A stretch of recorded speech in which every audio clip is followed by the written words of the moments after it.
La grandeur est une expérience passagère, jamais elle n'est stable. Elle dépend en partie de l'imagination humaine qui crée les mythes. La personne qui connaît la grandeur doit percevoir le mythe qui l'entoure. Elle doit se montrer puissamment ironique. Ainsi, elle se garde de croire en sa propre prétention. En étant ironique, elle peut se mouvoir librement en elle-même. Sans cette qualité, même une grandeur occasionnelle peut détruire un homme. Extrait de L'édit de Muad'Dib par la princesse Irulan. Dans la salle à manger de la grande demeure d'Arakin, on avait allumé les lampes à suspenseurs pour lutter contre la venue prématurée du soir. Leur clarté jaune révélait la noire tête de taureau aux cornes sanglantes et l'éclat sourd du portrait à huile du vieux duc. Sous ses talismans, le lin blanc semblait briller des reflets de l'argenterie des Atréides que l'on avait soigneusement disposés en ordre tout au long de la grande table. Les couverts formaient de multiples archipels auprès des verres de cristal, devant les lourdes chaises de bois. Le traditionnel chandelier central n'était pas allumé et sa chaîne se perdait dans les ombres du plafond où était dissimulé le mécanisme du goutte-poison. Immobile sur le seuil, le duc songeait au goutte-poison et à ce qu'il signifiait dans leur société. Tout un programme. On peut nous définir par notre langage, par les délinéations précises et délicates que nous réservons aux divers moyens d'administrer une mort traîtresse. Quelqu'un essaierait-il le chaumurki ce soir, le poison dans notre boisson, ou bien le choma dans notre nourriture? Il secoua la tête. Auprès de chaque assiette était disposé un flacon d'eau. Sur toute la table, songea le duc, il y avait assez d'eau pour faire vivre une famille pauvre d'Arrakis pendant plus d'une année. Près de la porte se trouvaient des bassins ornés de tuiles jaunes et vertes. Chacun d'eux était muni d'un jeu de torchons. La coutume voulait, leur avait expliqué la gouvernante, que les invités, au moment où ils entraient, plongent solennellement les mains dans un bassin, répandent de l'eau sur le sol, sèchent leurs mains à un torchon avant de le jeter dans la flaque. Après le repas, les mendiants assemblés dehors pouvaient recueillir l'eau en essorant les torchons. Typique d'un fief Harkonnen, se dit le duc. Toutes les dégradations spirituelles concevables. Il prit une profonde inspiration. La fureur tordait son estomac. Que cette coutume cesse dès maintenant, gronda-t-il. Il aperçut une des servantes, vieille, difforme, l'une de celles que la gouvernante avait recommandées. Elle venait de sortir de la cuisine et passait devant lui. Il leva la main. La femme sortit de l'ombre et fit le tour de la table pour s'approcher. Il remarqua son visage tanné et ses yeux bleus, noyés dans le bleu. « Monseigneur désire ?» Elle s'adressait à lui, la tête inclinée. Il fit un geste.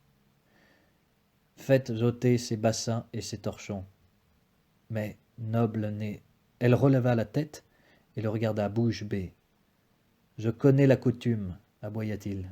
« Emmenez ces bassins devant la porte. Pendant tout le repas et jusqu'à ce que nous ayons fini, chaque mendiant pourra prendre une tasse d'eau.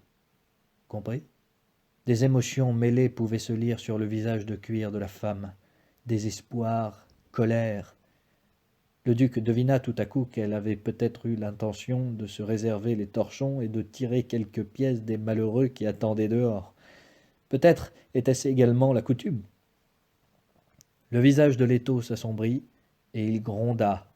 « Je vais poster un garde afin que mes ordres soient exécutés à la lettre. » Il fit demi-tour et s'engagea dans le passage qui menait au grand hall. Des souvenirs roulaient dans son esprit. Il se rappelait l'eau, des étendues d'eau, de vagues. Il se rappelait les champs d'herbe, et non de sable, et tous les étés qui avaient été balayés comme des feuilles dans la tempête. Tout avait été balayé. « Je me fais vieux, » songea-t-il. « J'ai senti le contact froid de ma mort à venir. Et où l'ai-je senti ? dans la rapacité d'une vieille femme. Dans le grand hall, Jessica se trouvait au centre d'un groupe rassemblé devant la cheminée où crépitait un grand feu. Les reflets oranges des flammes couraient sur les dentelles, les riches étoffes, les joyaux. Le duc reconnut dans le groupe un confectionneur de distils de Carthage, un importateur de matériel électronique, un convoyeur d'eau dont la demeure estivale était située à proximité de l'usine polaire, un représentant de la banque de la Guilde, mince, l'air distant, un négociant en pièces détachées de matériel d'épissage, une femme au visage maigre et dur dont le service d'escorte à l'usage des visiteurs extraplanétaires était réputé servir de couverture à diverses opérations d'espionnage, de chantage et de contrebande. La plupart des autres femmes présentes semblaient appartenir à un type précis. Elles étaient décoratives, habillées avec recherche, et il émanait d'elles un mélange étrange de sensualité et de vertu intouchable. Même si elle n'avait pas été l'hôtesse, songea le duc, Jessica aurait dominé ce groupe. Elle ne portait aucun bijou et elle était vêtue de couleur chaude. Sa longue robe avait presque l'éclat du feu et un ruban brun comme la terre enserrait ses cheveux de bronze. Il comprit qu'elle voulait ainsi le railler subtilement pour la froideur de son attitude. Elle savait très bien qu'il l'aimait ainsi vêtue, qu'il la voyait comme un éventail de couleurs vives. Duncan Idaho se tenait à l'écart, en uniforme scintillant, le visage impassible, ses cheveux noirs et bouclés peignés avec soin. Il avait quitté les Fremen sur l'ordre d'Awat. Sous le prétexte de la garder, tu maintiendras une constante surveillance sur la personne de dame Jessica. Le regard du duc fit le tour de la salle. Paul se trouvait dans un coin, entouré d'un groupe avide de jeunes gens appartenant à la richesse d'Arakin. Il y avait aussi parmi eux 3 officiers de la maison. L'attention du duc s'attacha tout particulièrement aux jeunes filles. Un héritier ducal était un beau parti. Mais apparemment Paul les considérait toutes avec la même et noble réserve. « Il portera bien le titre », se dit Leto. Puis il réalisa avec un frisson glacé que c'était encore là une pensée de mort. À cet instant, Paul aperçut son père, immobile sur le seuil, et il évita son regard. Il considéra tous les invités, toutes ces mains rutilantes de bijoux qui tenaient des verres dont le contenu était analysé par de multiples goûteurs automatiques. Tous ces visages bavards l'écœuraient soudain. Ce n'étaient que des masques dérisoires appliqués sur des pensées infectes, et les voix essayaient en vain de dominer le profond silence qui régnait dans chaque poitrine. « Je suis d'humeur amère, » pensa Paul, et il se demanda ce que Gurney pourrait bien en dire. Il connaissait l'origine de cette amertume. Il avait refusé de participer à cette réception, mais son père s'était montré ferme. « Tu as une position à tenir. Tu es en âge de le faire. Tu es presque un homme. » Paul observa son père qui, maintenant, s'avançait dans la salle tout en l'inspectant et se dirigeait vers le groupe assemblé autour de dame Jessica. Au moment où Leto s'approchait, le convoyeur d'eau déclarait « Est-il vrai que le duc va établir le contrôle climatique ?» « Mes projets ne vont pas jusque-là, monsieur, » dit la voix du duc derrière l'homme. Ce dernier se retourna. Son visage était rond, très bronzé. « Ah, duc, dit-il, vous nous manquiez. » Leto regarda Jessica. « Il fallait qu'une chose soit faite, dit-il. Puis il se tourna de nouveau vers le convoyeur d'eau et expliqua ce qu'il avait ordonné quant au bassin. Il ajouta « Quant à moi, cette coutume prend fin immédiatement. »« C'est un ordre ducal, monseigneur ?» ?»« Je laisse votre conscience en juger, » dit le duc. Puis il se détourna et vit que Keynes s'approchait du groupe. « Je pense que c'est là un geste très généreux, » dit une des femmes. « Donner comme cela de l'eau au... » Quelqu'un la fit taire. Le regard du duc se posa sur Keynes. Il remarqua que le planétologiste portait un uniforme démodé avec des épaulettes d'administrateur impérial. Un minuscule insigne doré était fixé à son col. Les paroles du duc impliquent-elles une critique de nos coutumes ? Fit la voix courroucée du convoyeur d'eau. Cette coutume est modifiée, dit Leto. Il inclina la tête à l'adresse de Keynes, remarqua le froncement de sourcils de Jessica et pensa « Un froncement de sourcils n'est pas tout, mais cela va accroître les rumeurs d'une friction entre nous. » « Si le duc le permet, reprit le convoyeur, j'aimerais revenir un peu sur cette question des coutumes. » Leto perçut l'onctuosité soudaine dans la voix de l'homme, le silence vigilant du groupe et toutes les têtes qui se tournaient vers eux, maintenant, dans la salle. « Ne sera-t-il pas bientôt temps de dîner ?» demanda Jessica. « Notre invité nous a posé une question, » dit Leto.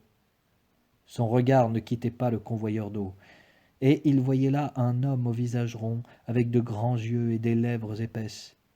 Et il se rappelait le mémorandum d'Awat. Ce convoyeur d'eau est un homme à surveiller, souvenez-vous de son nom, Lingard Boot.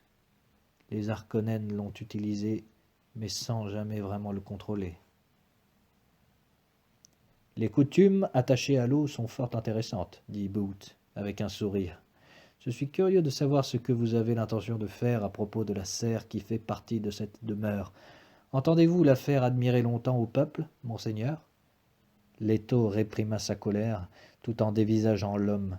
Les pensées jaillissaient dans son esprit. Celui-là osait le défier dans le castel ducal, et la signature de Boot figurait au bas d'un contrat d'allégeance. Bien sûr, l'homme était conscient de sa puissance personnelle. L'eau, sur le monde, impliquait la puissance. Par exemple, si tous les points d'eau venaient à sauter à un signal donné, l'homme semblait capable d'un tel acte, qui pourrait signifier la fin d'Arrakis. Telle devait être la menace qu'il avait laissé peser sur les Harkonnen. Monseigneur le duc et moi-même avons des projets pour cette serre, intervint Jessica. Elle sourit à Leto. Nous entendons la maintenir, bien sûr, mais avec l'approbation du peuple d'Arrakis.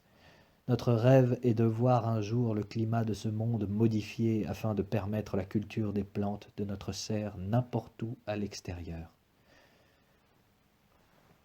Béni soit-elle, se dit Leto, et que notre convoyeur d'eau rumine là-dessus. Votre intérêt pour l'eau et le contrôle climatique est évident, dit-il. Vous devriez orienter différemment vos intérêts, croyez-moi. Un jour viendra où l'eau ne sera plus une denrée aussi précieuse pour Arrakis. Et il songea, il faut qu'Awat redouble ses efforts pour noyauter cette organisation de Boot. Et nous devrons immédiatement veiller sur les points d'eau. Personne ne peut me menacer de la sorte. Boot hocha la tête sans cesser de sourire. Un rêve agréable, monseigneur. Et il fit un pas en arrière. Leto surprit alors l'expression de Keynes. Le planétologiste regardait Jessica, et il semblait transfiguré, comme un homme amoureux, auprès d'une transe religieuse. En cet instant, les mots de la prophétie occupaient tout l'esprit de Keynes, et ils partageront votre rêve le plus précieux. Il s'adressa à Jessica. « Apportez-vous le raccourcissement du chemin ?»« Ah, docteur Keynes, intervint le convoyeur d'eau.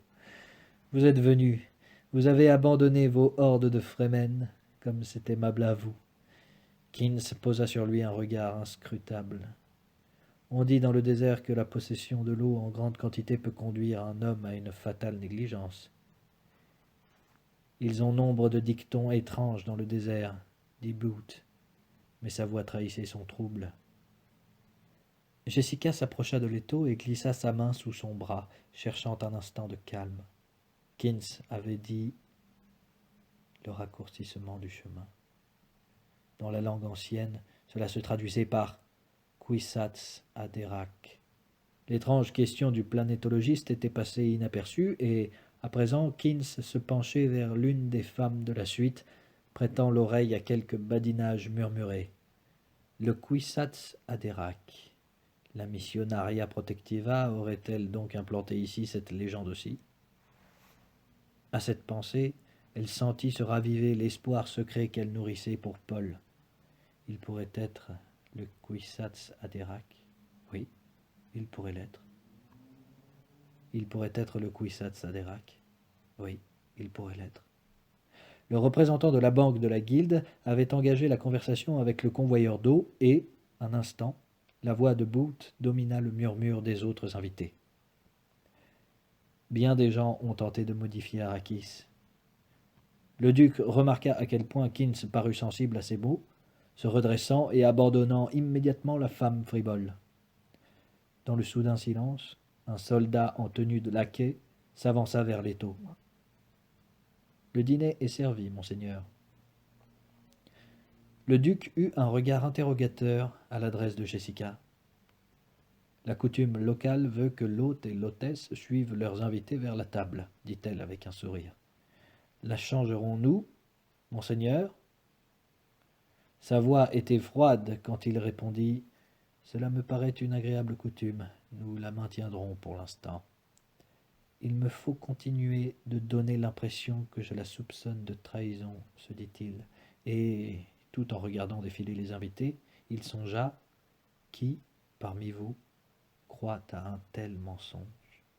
Jessica perçut son soudain retrait et elle se prit à y réfléchir, ainsi qu'elle l'avait fait fréquemment durant la semaine écoulée. Il se comporte comme un homme luttant avec lui-même. Est-ce parce que j'ai si rapidement organisé cette soirée? Pourtant, il sait bien à quel point il est important que nous commencions à mêler nos officiers et nos hommes avec les notabilités. Nous sommes en quelque sorte un père et une mère qui les dominons tous. Rien n'impressionne plus que cette forme de brassage social. Leto, les yeux fixés sur les gens qui se dirigeaient vers la salle à manger, se rappelait les paroles de Tufir Awat lorsqu'il l'avait informé de l'affaire. « Sire, je l'interdis. » Un sombre sourire apparut sur le visage du duc. Quelle scène ça avait été! Lorsqu'il avait approuvé cette soirée, Awat avait secoué longuement la tête. « J'ai de mauvais pressentiments à cet égard, monseigneur. Les choses vont trop vite sur Arrakis, et cela ne ressemble pas aux Harkonnen. Non, pas du tout. » Paul passa auprès de son père, en compagnie d'une jeune femme qui avait bien une tête de plus que lui. Il eut un regard froid à l'adresse de son père, tout en acquiesçant à quelques remarques de la jeune fille. « Son père confectionne des distilles, » dit Jessica. « Je me suis laissé dire que seul un fou accepterait de s'aventurer dans le désert avec un vêtement fabriqué par cet homme. » « Qui est cet homme à la cicatrice devant Paul? Je ne le remets pas. »« Un invité de dernière heure, murmura-t-elle. C'est Gurney qui l'a introduit. Un contrebandier. » « Et c'est Gurney qui l'a introduit. À ma demande. Pour Awat. Il était sûr, bien qu'il n'ait pas été très enthousiaste à son égard. Il se nomme Tuek, Esmar Tuek. Il a une certaine influence dans son milieu. Tout le monde le connaît ici. Il a été invité dans la plupart des demeures. Pourquoi est-il ici? Tous se poseront la question. Tuek, par sa présence, va jeter le doute et la suspicion. On croira que vous êtes sur le point de confirmer vos ordonnances contre la corruption, ce qui renforcera les intérêts des contrebandiers. Cela a semblé plaire à Awat. Je ne suis pas certain de l'apprécier, dit Leto. Il inclina la tête à l'intention de quelques couples qui passaient et vit que seuls quelques invités les précédaient encore. « Pourquoi n'avez-vous pas invité quelques Fremen » ajouta-t-il. « Il y a Kins. »« Oui, il y a Kins. Mais avez-vous préparé d'autres surprises à mon intention ?» Il l'entraîna à la suite de la procession. « Tout le reste n'est que très conventionnel, » répondit-elle. Elle songea. « Mon chéri, ne pouvez-vous comprendre que ce contrebandier dispose de vaisseaux rapides, qu'il peut être soudoyé? Il nous faut une issue, un moyen de nous échapper d'Arrakis si tout nous abandonne. » Comme il surgissait dans la salle à manger, elle dégagea son bras et Leto l'aida à s'asseoir. Puis il se dirigea vers l'extrémité de la table. Un laquais se tenait derrière son siège. Dans un bruissement d'étoffe, dans le raclement des sièges sur le sol, des invités prenaient place. Pourtant, Le duc demeurait debout. Il leva la main, et les soldats en tenue de laquais reculèrent, au garde à vous. Un silence gêné s'installa dans la salle. Jessica, depuis l'autre extrémité de la table, put lire un léger tremblement sur la bouche de Leto. Elle put discerner la colère qui venait assombrir ses joues, et elle se demanda « Qu'est-ce qui le rend ainsi furieux? Certainement pas le fait que j'ai invité ce contrebandier. »« Certains, dit le duc, mettent en question le fait que j'ai supprimé la coutume des bassins, mais c'est ma façon de vous dire que les choses vont changer ici. » Il y eut un silence embarrassé autour de la table. « Il croit qu'il a bu, » se dit Jessica. Leto prit son flacon d'eau et l'éleva dans la clarté des lampes à suspenseur. « En tant que chevalier de l'Impérium, dit-il, je porte un toast. » Tous l'imitèrent, tous le regardaient. Dans le silence, une lampe dériva légèrement, poussée par un courant d'air venu des cuisines. Les ombres jouaient sur les traits de faucon du duc. « Tel je suis, tel je reste, » gronda-t-il. Ils esquissèrent le mouvement de porter les flacons à leur bouche et s'interrompirent net. Le duc gardait le bras levé. « Mon toast sera pour l'une de ces devises si chères à nos cœurs. Les affaires font le progrès. Partout, la fortune passe. » Il but.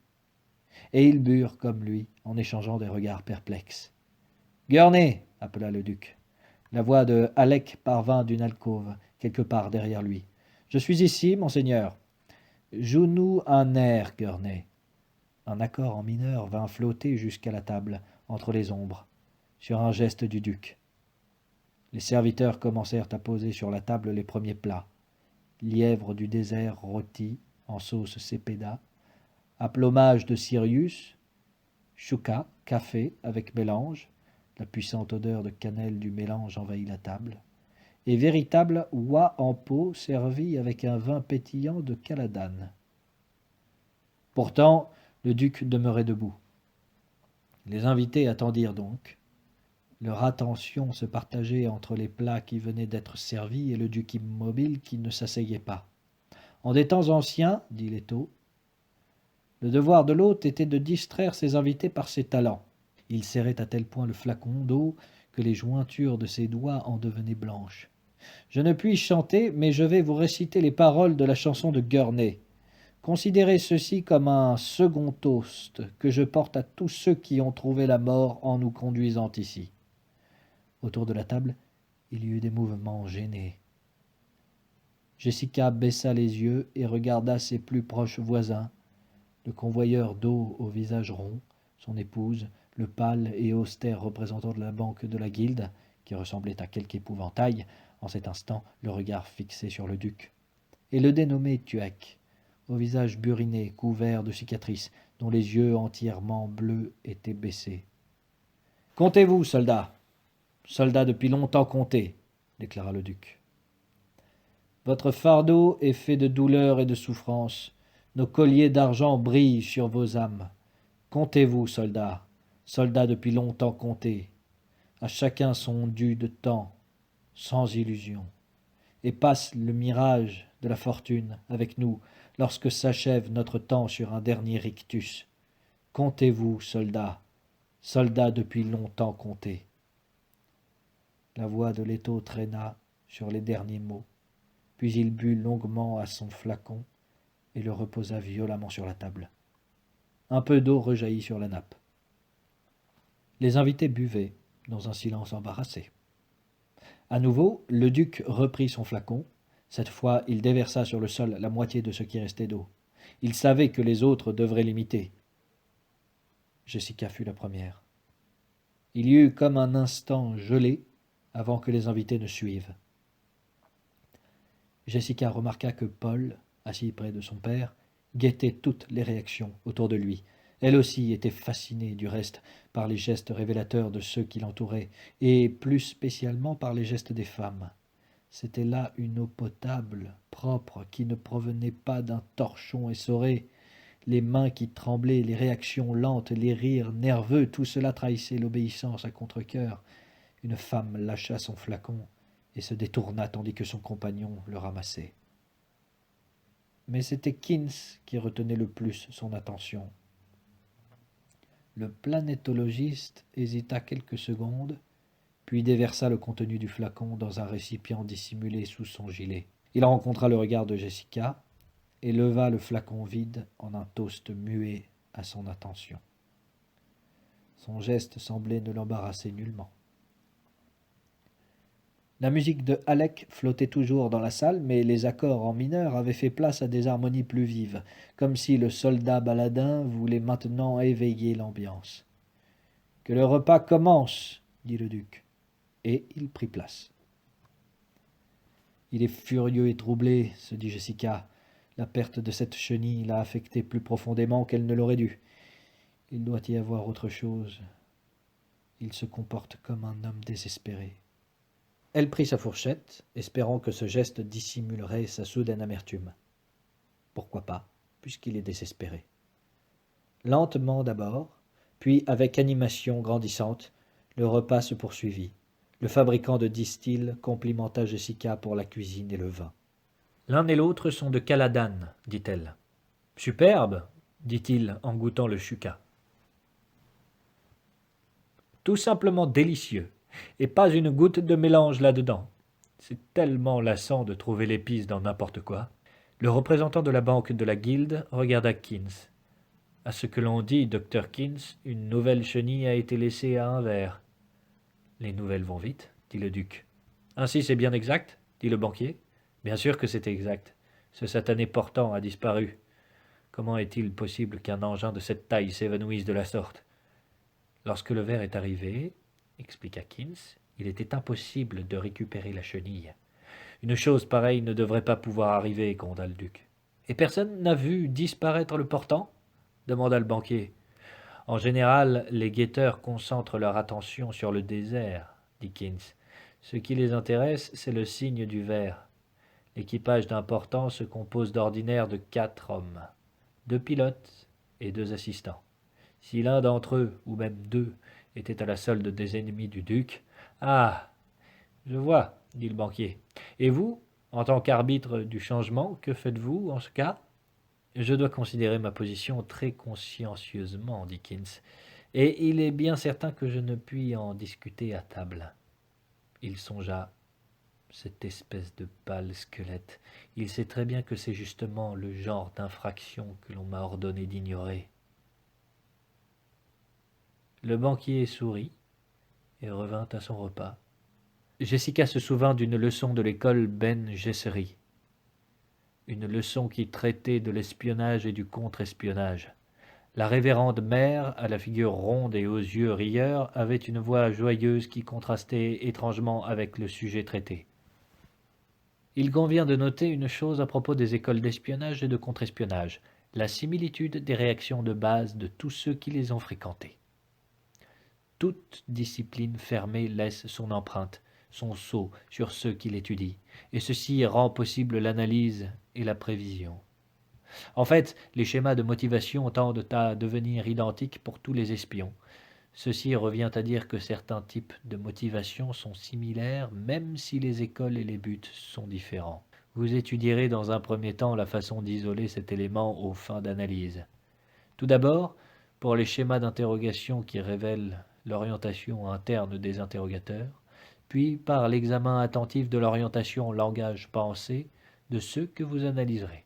Vous découvrirez alors qu'il est très simple de déterminer les racines des langages de vos sujets par l'inflexion de leur voix et leur schéma d'expression. Assise là, immobile, entourée du duc, de son fils et de tous leurs invités, Jessica eut soudain la révélation glaçante de la nature de l'homme. C'était un agent des Harkonnen. Il avait le type d'expression de Jedi Prime. Subtilement dissimulé, mais assez net pour qu'à ses sens aiguisés, ce fût comme si l'homme s'était présenté. « Cela signifie-t-il que la Guilde elle-même s'est rangée aux côtés des Harkonnen ?» se demanda-t-elle. Cette idée la choquait profondément, et elle dissimula son émotion en commandant un nouveau plat. Mais elle ne cessait pas de prêter l'oreille à l'homme, attendant qu'il trahisse ses intentions. Il va porter la conversation sur un sujet banal, mais avec des implications menaçantes, se dit-elle. Tel est son schéma. Le banquier avala une bouchée, but une gorgée de vin et sourit à un propos de sa voisine de droite. Pendant un instant, il parut s'intéresser aux paroles d'un homme qui, un peu plus loin, expliquait au duc que les plantes araquines n'avaient pas d'épines. « J'aime observer les vols d'oiseaux, dit-il soudain en s'adressant à Jessica. Tous nos oiseaux, bien sûr, sont des charognards et beaucoup se passent d'eau, l'ayant remplacé par le sang.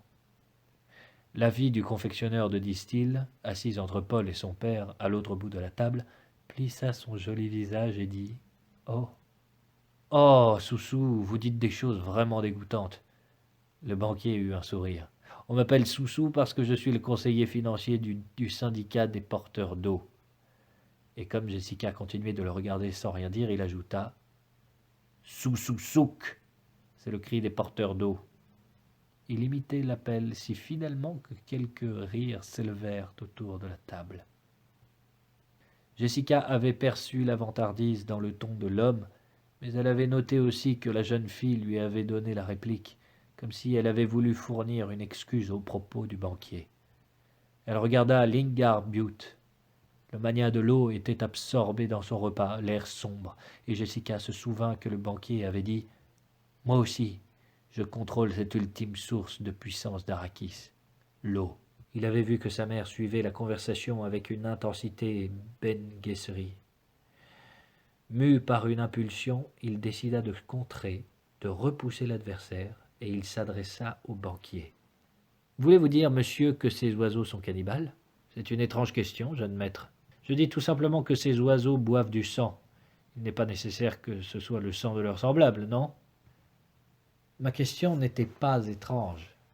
Jessica remarqua la qualité cassante de la riposte de son fils, qui révélait toute son éducation qui lui venait d'elle. Les gens instruits savent, pour la plupart, que c'est dans sa propre espèce qu'un jeune organisme rencontre le potentiel de compétition le plus élevé.